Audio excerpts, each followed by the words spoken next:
தந்தை மகன் தூய ஆவியின் பெயராலே ஆமேன். மார்க்கு எழுதிய நற்செய்தி வாசகம் அதிகாரம் 6 இறைவசனங்கள் 7 முதல் 13 முடிய. அக்காலத்தில் இயேசு 12 தம்மிடம் வரவழைத்து அவர்களை இருவராக அனுப்பத் தொடங்கினார். அவர்களுக்கு தீய ஆவிகள் மீது அதிகாரமும் அளித்தார். மேலும் பயணத்திற்கு கைத்தடி தவிர உணவு, பை, இடைக்கச்சையில் செப்புக்காசு முதலிய வேறு எதையும் நீங்கள் எடுத்துக்கொண்டு போக வேண்டாம். ஆனால் மிதியடி போட்டு கொள்ளலாம். அணிந்திருக்கும் அங்கி ஒன்றே போதும் என்று அவர்களுக்கு கட்டளையிட்டார். மேலும் அவர், நீங்கள் எங்கேயாவது ஒரு வீட்டுக்குள் சென்றால் அங்கிருந்து புறப்படும் வரை அவ்வீட்டிலேயே தங்கியிருங்கள். உங்களை எந்த ஊராவது ஏற்றுக்கொள்ளாமலோ உங்களுக்கு செவிசாய்க்காமலோ போனால் அங்கிருந்து வெளியேறும் பொழுது உங்கள் கால்களில் படிந்துள்ள தூசியை உதறிவிடுங்கள். இதுவே அவர்களுக்கு எதிரான சான்றாகும் என்று அவர்களுக்கு கூறினார்.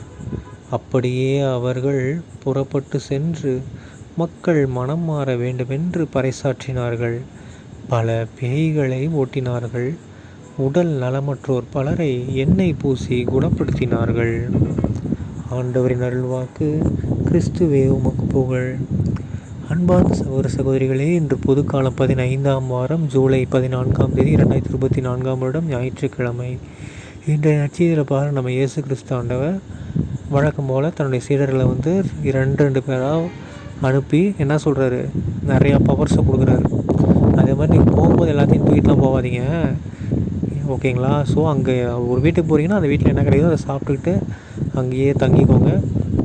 கிளம்பும்போது அவங்களுக்கு நன்றி சொல்லிட்டு கிளம்புங்கன்ற மாதிரிலாம் சொல்கிறார். ஒருவேளை யாராவது ஏற்றுக்கலன்னா தூசியை உதறி விட்டுட்டு போங்க, அவங்க வீட்டு தூசி கூட நம்ம காலில் அப்புறம் ஒட்டக்கூடாது அப்படிங்கிறாரு, ஓகேங்களா? அது மட்டும் இல்லாமல் அவங்க என்ன பண்ணுறாங்க, எல்லோரும் மனம் மாறுங்கன்னு சொல்கிறாங்க. இப்போ இருக்கிற காலகட்டத்தில் நம்ம எல்லாருமே எப்படி தான் இருக்கிறோம், மனம் போன போக்கில் போயிட்டுருக்குறோம். கடவுளை நோக்கிய பார்வை சிந்தனையே நமக்கு மனசில் இல்லை. ஸோ இந்த நற்செய்தி நம்ம எல்லாருக்குமே தான். எல்லாருமே நம்மளை பார்த்து என்ன சொல்கிறாரு, மனம் மாறுடான்னு சொல்கிறாரு ஏசப்பா, ஓகேங்களா? ஸோ நானும் நீங்களும் என்ன பண்ணுறோம், மனம் மாறுறோம். நம்மளும் முடிந்த அளவுக்கு நம்ம இயேசு கிறிஸ்துவை பற்றிய நற்செய்தியை உலகம் பூரா அறிவிக்கணும், ஓகேங்களா? பட் நம்ம சும்மா வாயிலே சொன்னால் யாராவது கேட்பாங்களா? யோசிப்பாங்க, ஓ அப்படியா, சரி, அவ்வளோதான். ஆனால் நாம் பண்ணுற நற்செய்தி அவங்க நம்மளை நோக்கி திரும்பி வரணும். கண்டிப்பாக இயேசு கிறிஸ்து தான் கடவுள் அப்படின்னு நம்பணும்னா நம்ம என்ன பண்ணணும், ஒரு சில புதுமைகள் எல்லாம் செய்யணும், கரெக்டுங்களா? ஆனால் இப்போ இருக்கிற நம்மளோட என்ன சொல்கிறது, நமக்குள்ளே இப்போ இருக்கிற பவர்ஸை வச்சு நம்ம பண்ண முடியுமா? கொஞ்சம் யோசிக்க வேண்டிய நிலைமையில் தான் இருக்கிறோம், கரெக்டுங்களா? பட் நம்மளாலேயும் அந்த பவர்ஸை பெற முடியும். என்னென்ன பவர்ஸ்? பேய்களை ஓட்ட முடியும், நோய்களை குணப்படுத்த முடியும், இறந்தவர்களை உயிர்ப்பிக்க முடியும், இன்னும் பல அற்புதங்களையும் அதிசயங்களையும் பண்ண முடியும்.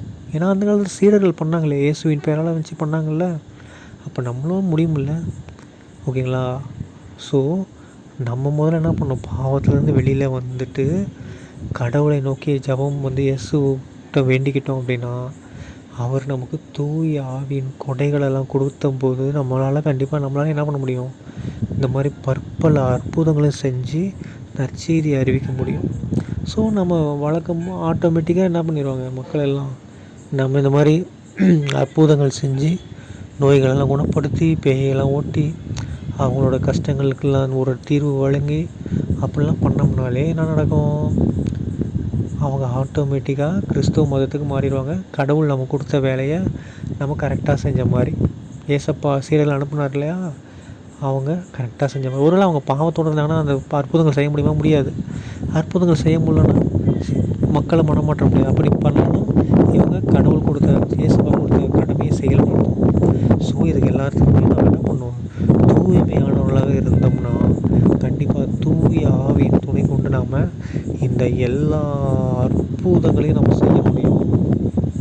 இதன் மூலமாக நம்மளும் இயேசுவின் ஒரு சீடர்களாக நம்ம மாற முடியும், ஓகேங்களா? நீங்களும் ட்ரை பண்ணுங்கள், நானும் ட்ரை பண்ணுறேன். தந்தை மகன் தூய ஆவியின் பெயராலே ஆமென். இயேசுவுக்கே புகழ், இயேசுவுக்கே நன்றி, மரியே வாழ்க. இயேசுவின் இரத்தம் ஜெயம். ஹல்லேலூயா. Praise the Lord.